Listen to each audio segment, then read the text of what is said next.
I know you thought I wasn't going to come back. I know you did. I'm not coming back by myself. I'm coming back with my friends. Ladies and gentlemen, this is another episode of The D-Lay Show. I feel good about it. I'm not just here by myself, as I just told you. I'm here with my friend, ladies and gentlemen, the one and only. Put your dick beaters together for Melvin Gregg, a.k.a. Man Boy. Yeah. Man, how you feeling, Mel? I'm good, man. Thanks for having me. Hey, man, let me tell you, a lot of people don't know. We have a group chat. It's probably one of the most entertaining group chats I ever been a part of.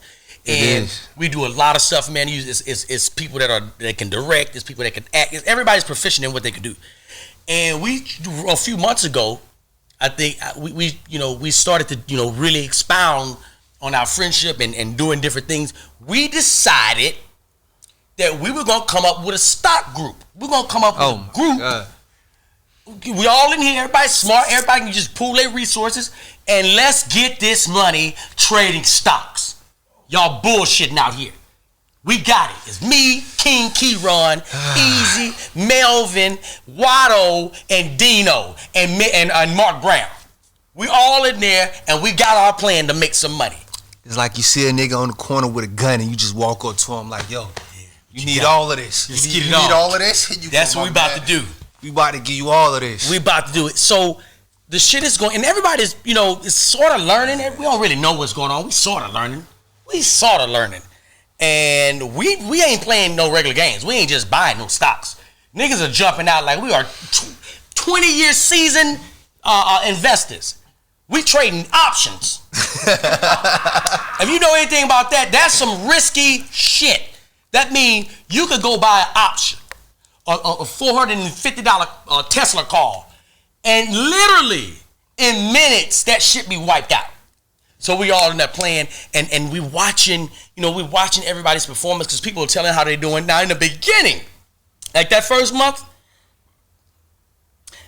we did so good. I said to myself, I'm gonna just back up from comedy for a little while because I got the whole hang of this whole trading options stuff. This is too easy. I'm gonna just slow down on my road gigs because I'm making too much money. And I'm looking in the group, and everybody making money. It's a good time. It's a good time. Niggas are screenshotting their wins. 20,000, 4,000, 5,000. Then some of the people that's not really investing, they've been watching, it's like, man, let me get into it. So cats is throwing in like 500, but everything is doing great in the stock market. 500, now you up 2,000. Yeah. Nigga, fellas, I'm glad I met y'all. When you start making money, you start really opening up emotionally to niggas. Like, hey, fellas, I love everybody. Everybody that's in this group chat, I love y'all. Because we making money together, and we black men. We're fathers, we making money. Hey, bro, I love y'all. Niggas getting righteous. Niggas is getting righteous. I'm hitting up niggas from home like, yo, what you been up to? You ever thought about the stock market? Yes. Explain these options to me. Yeah. You think you got it.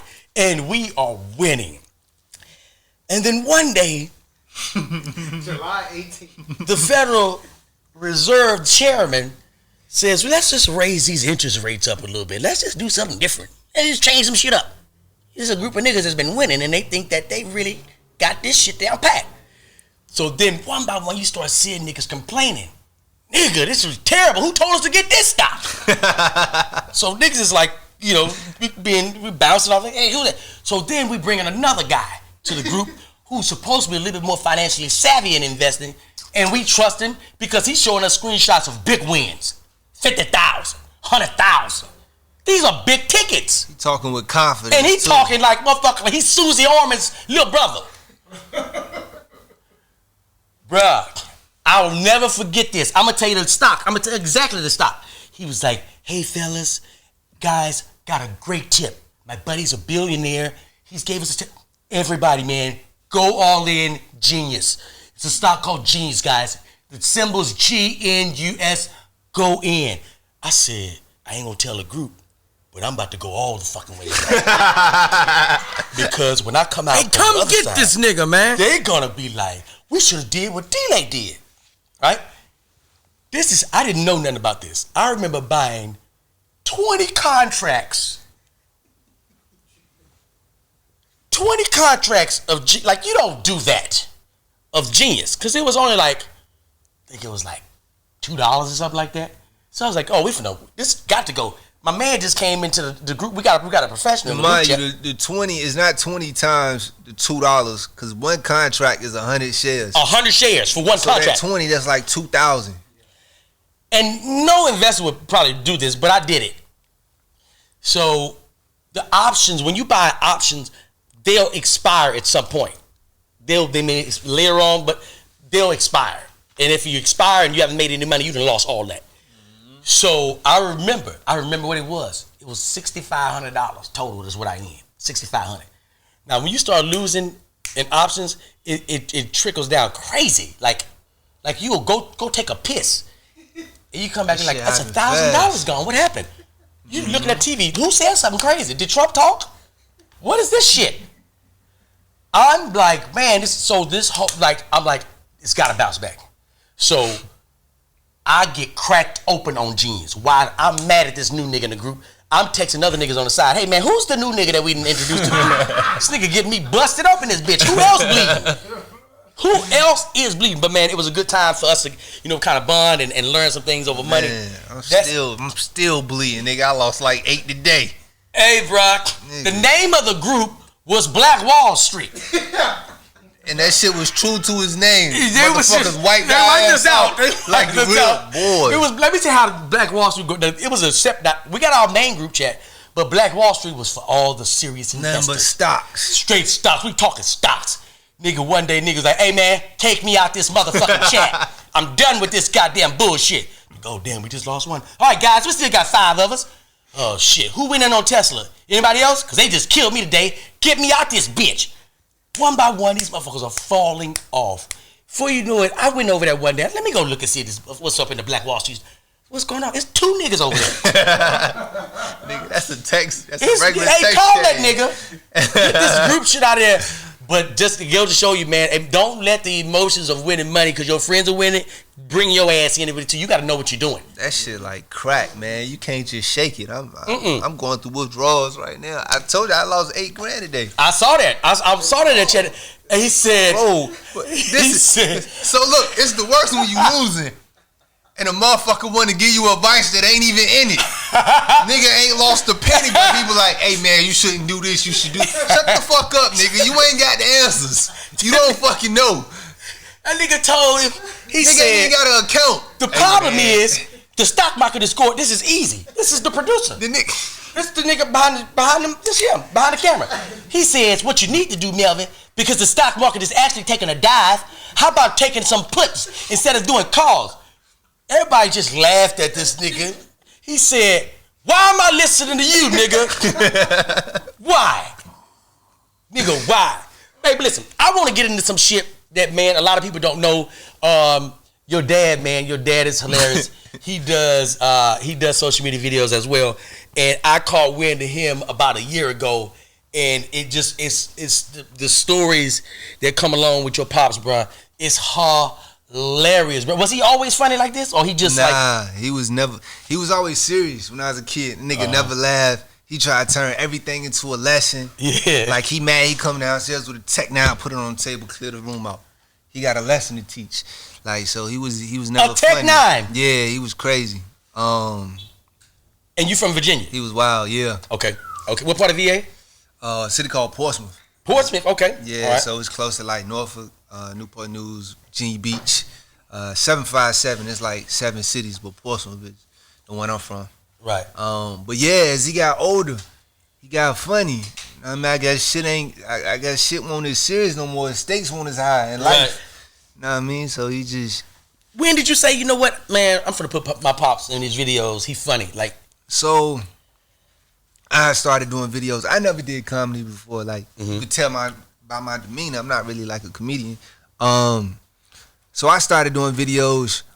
My dad, he was fucked up. He was fucked up at home. So I was like, let me get him out here, try to clean him up a little bit. Right. And he came out, and I was doing videos daily. So I was like, shit, let me try to think of some stuff I can incorporate him in. And he old, so if he say some shit that's out of the way, right, niggas gonna think it's funny. Right.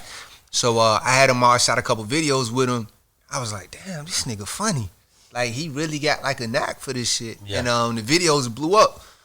So he was excited or whatever. He back home flexing his followers, telling girls, hey, you know, if you wanna you want some followers on Instagram, follow me, like trying to get free shit. Your pops is saying this to the girl. Yeah, he telling girls, he in the drive-thru and shit, asking them if they got Instagram, telling them to follow him, he feeling it. And then he came out again, did the same thing, and then eventually I moved him out here, and I saw some dollar signs. I was like, look, if I start putting him in shit, and right. You know what I mean, it'd be good for him, it give him something to do, but it ain't really happening that way. Let me tell you what I love. I love when I see father son on camera. Period. Like I love that, especially because you said it right. Like your pop say shit like he ain't supposed to say that. Yeah, he ain't. You know what I mean? You ain't supposed to be talking about trendy shit. Mm-hmm. You wouldn't think an older guy like that. Your pops grew up from in Virginia as well. Yeah, bruh. It's something about. Would you consider Virginia country? Where I'm from, yeah, it's country.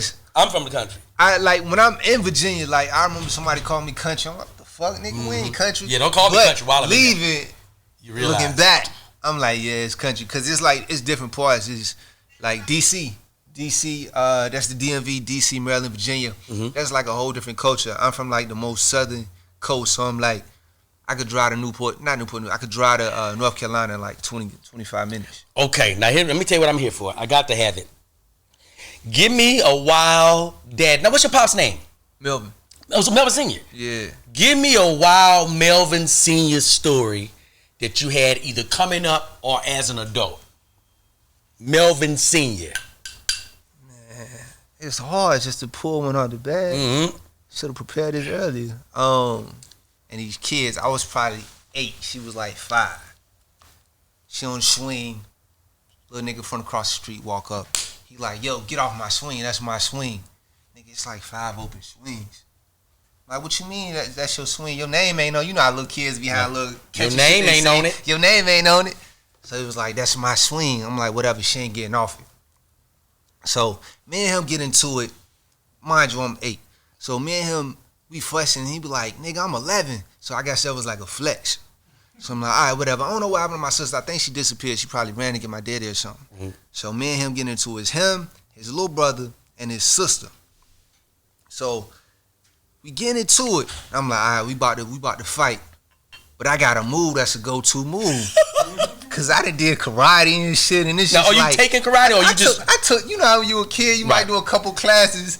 You know more than anybody else, so now you a karate kid. Cause ain't nothing kids in class, right? Ain't none of them in class, and I knew this little sweep kick I do. I grab a nigga, sweep him. So I was like, I'm gonna try this sweep.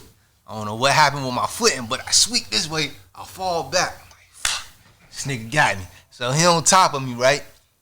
And I'm like, it's him. I remember it vividly. He right on top, his sister on the left, his little brother on the right. And I look over at his sister, I'm like, you better tell your brother get off me. You better tell him get off me before I get mad. You better tell him get off me.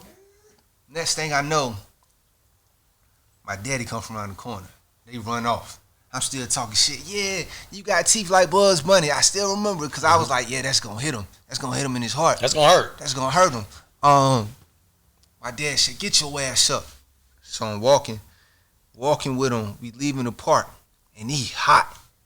I never knew this nigga could get this mad. He picked a rock up and slammed it on the ground. The rock exploded. A big rock, little rock. Nigga, it was like this big, like a golf ball. Okay. That motherfucker disappeared in thin air. I said, oh, shit. Nigga, we got home. You told me to strip butt-ass naked. This before the bath or after the bath? Before the bath. Okay, god damn. I'm trying to talk about it. You can't do the whooping, ass whooping dirty. Nigga. It's a dirty ass whooping. I'm still itching. The little nigga had me in the grass. My shit itching still. So I take my clothes off. I'm still I'm like that. He was like, I ain't gonna raise no bitch. You over here begging this nigga to get off you. I'm like, no, whoa. Nigga, you misheard. I told him, you better get off me. That was a threat. It was like, nah, you lying to me now. You was begging him. To this day, I swear to God, I told the nigga, you better. This nigga ain't hear that. I'm like, nigga, you 30 feet away. You high behind the building. Come get the nigga off me then. This nigga say, he heard me say, please get off me. So at this point, he ain't trying to hear shit else. This nigga see red. Take my shit off. This nigga just go to town. You naked or you got your drawers on? Butt ass naked, nigga. Now, hold on, stop. Don't you move. Wait 1 second. I'm coming here, and then I'm going to go here. Parents, hear me and hear me good.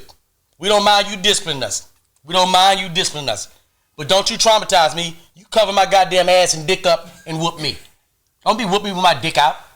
You don't whoop no boy with his dick out. What are you getting out of this? My dick out and I'm getting whooped. And you a man. You don't whoop my ass with my dick out like, come on, bro. Psychological. That's what it does. And you gonna turn around and protect your dick, that's gonna leave your ass wide open. Bro, cause all my bruises was on my back. Nigga, that's some slave mentality, psychological strategy. They beat your ass naked. Shit passed down from years of ancestry.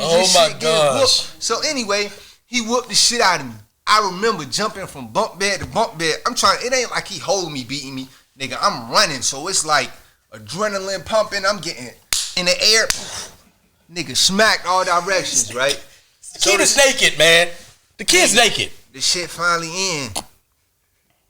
This nigga tell me, go in there, run in the bath water, get in the bathtub and wash that bitch off.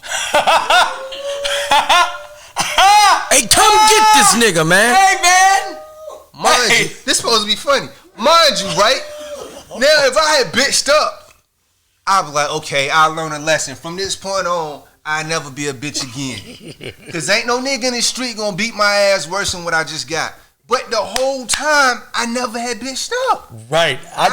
My sweet move just failed me. It failed me. It ain't worked this time, nigga. Every dog has his day. My sweep ain't worked. It worked plenty days, just that it didn't. I threatened a nigga to get off me. God. Shit was misconstrued. Now I'm butt ass naked. I took the bath, went and laid down in the bed. I went and laid in my mama's bed, went to sleep. I heard them fussing. What the fuck happened to my baby? She kicked the nigga out. Now this nigga homeless. She kicked him out. My shit whelped up. Cause you're naked. I can't go to school for a week. I remember, this the last part of this story I remember. I'm at his house. We washing the car. Now this nigga got me washing the car. Slave for real. I'm washing the car. Daniel's son. And I'm like, can I take my shirt off? He's like, yeah, take your shirt off. What you asking me for? I don't want people to see the whelps and then you go to jail. Take that motherfucking shirt off, nigga. Ain't nobody gonna take me nowhere. God damn, nigga. Fuck about that. I'm trying to protect your ass. I beat his ass, and I'm standing here telling my son to take him off and show him how I beat your ass. Take it off. Hey, bro, let me tell you something. I whooped that nigga ass about a year ago. You had a fight with your pops? No, I did the same shit he did. I ain't whooping naked. So mind you, I don't forget shit. Hey, come get this nigga, man. He's 73. I moved him out here. He had the house and he got a bad hip. He had to get his hip replaced, so he walked with a limp now. He was doing something. I just came out the room with a belt. What the hell you doing, boy? You think you ready? You know they still got that vibrato. Till I got to swinging that motherfucker on him. Sweet. Bah, bah. He tried to fend me off. I grabbed his arm. Bah, bah. I can see in his eyes. He ain't know what the fuck was going on. He ain't know if I was crazy or if it was a joke that I was just taking too far. I was smacking this shit out of his ass. Hey, man, let me tell you something. I dated a girl. I didn't date her. I was kicking it for a little bit. She lived in New York, and she had 3 kids. I don't normally do that. Yeah. No disrespect to women that's got 3 kids. I don't normally do that. Right, personal choice. So, we kicking it. I know her, you know what I mean? But, I ain't trying to get to know your kids. And she was one of these yell from the room discipline their parents. Yeah. Sit down in there. Sit down. This is we kicked it for a little bit, but this is what severed the whole relationship for me. I'll never forget. It's certain shit. As an adult, I'm not gonna sit here and watch. Right? And she's telling me about her son and how her son is not listening. He's been fucking up and yada yada yada. I've heard her on the phone a few times. I've heard her talk to him while I'm there. I'm on my way over there, and she's telling me, "Oh wait, because I got something for his ass. I'm gonna beat his ass. You come over, we gonna talk. I'm gonna beat his ass because he playing with me. He think it's a guy. I'm gonna beat his ass." So we get out and say, "What did he do? He fucking up in school. He know." I'm like, "Does he talk to his dad?" No, I don't talk to him. Okay, I ain't finna get into that because I'm not gonna be around here long anyway. Not gonna be in this bitch long anyway. So she was like, and I'm gonna show you. I'm gonna show you the type of parent I am so you can see. Because my son gonna be something. He ain't gonna be locked up in the system. He gonna be something. So I was like, all right, cool. She tried to show me that she's, disciplinarian. So she said, get in here. Tavion, get in here. He come in there. Now pull your goddamn pants down right now and I'm about to beat your ass. This nigga's 16. I said, wait a minute. He got hair down there. You can't do this. You can't do this. The nigga turned his ass. No, halfway. Pull the pants all the way down out your ankles and step out of them. This nigga's 16. He's 16. He got dick hair. You don't do this with him. He got dick hair. I'm just sitting there. Because I can't. What am I saying? He looking at me like I can help him. Like I can say something to her to stop this. Hey, bro, your dick ain't. This is your first time having your dick out. She done whipped you like this before. She been whipping. She didn't start whipping you like this at 16. Man, she whooped these kids, and I'm like, I'm not coming back over here. I know I'm done with this shit. I'm done.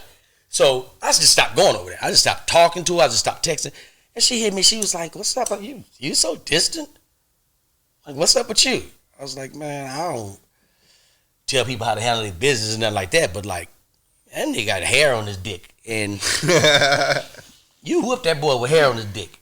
It's like you embarrassed him. Like you brought me in the room. Right. He naked. He didn't cry. He ain't gonna cry. He's 16. You don't cry no more from a whooping. He's humiliated because his dick was out in front of another man. Getting his ass whooped by his mom. That's not the kicker, ladies and gentlemen. She whooping this nigga bare hand. He's spanking this nigga on the ass. Be better parents. Ladies and gentlemen, look, that has been our show. We're going to do some after show with Melvin. Melvin, man, I appreciate you coming through, man. You killed it on Snowfall. Man Boy, make sure y'all tune in. Got to watch that. I'm watching to see what the fuck Man Boy going to do next because that nigga so goddamn wild. We'll talk to Melvin some more at the after show. All right, y'all.